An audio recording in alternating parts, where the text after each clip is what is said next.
একটি নয় দুটি নয়, একসঙ্গে 18টি ছবি মুক্তির তারিখ ঘোষণা করলো এসকে মুভিজ।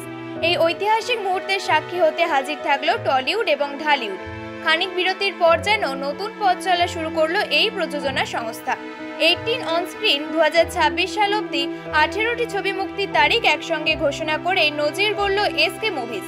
এদিন উপস্থিত ছিলেন ঋতুপর্ণা সেনগুপ্ত, ঢালিউড কিং সাকিব খান, শ্রাবন্তী চট্টোপাধ্যায়, সৃজিত মুখোপাধ্যায়, শিবপ্রসাদ মুখোপাধ্যায়, শাশ্বত চট্টোপাধ্যায়, আবির চট্টোপাধ্যায়, অঙ্কুশ ঐন্দ্রিলা, পরমব্রত চট্টোপাধ্যায়, রুদ্রনীল ঘোষ, অনন্যা চট্টোপাধ্যায়, রাইমা এবং রিয়া সেন সহ টলিউডের একাধিক তারকারা।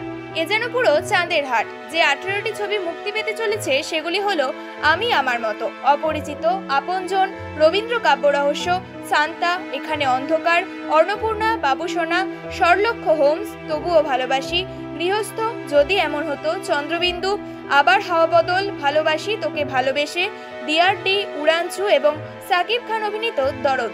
প্রায় এই সবকটি ছবির শুটিং হয়েছে লন্ডনে। প্রেম, ভয়, রহস্য, পরিবার, কমেডি সব ধরনের ছবি উপহার দিতে চলেছে এসকে মুভিজ। বহুদিন আগে শুটিং হওয়ার পরেও অবশেষে মুক্তির তারিখ প্রকাশ্যে আসায় খুশি প্রত্যেক তারকারাই। এসকে মুভিজের দৌলতে টলিউডের জন্য আসছে এক দুর্দান্ত সময়, এমনটাই জানালেন টলিউডের তারকারা।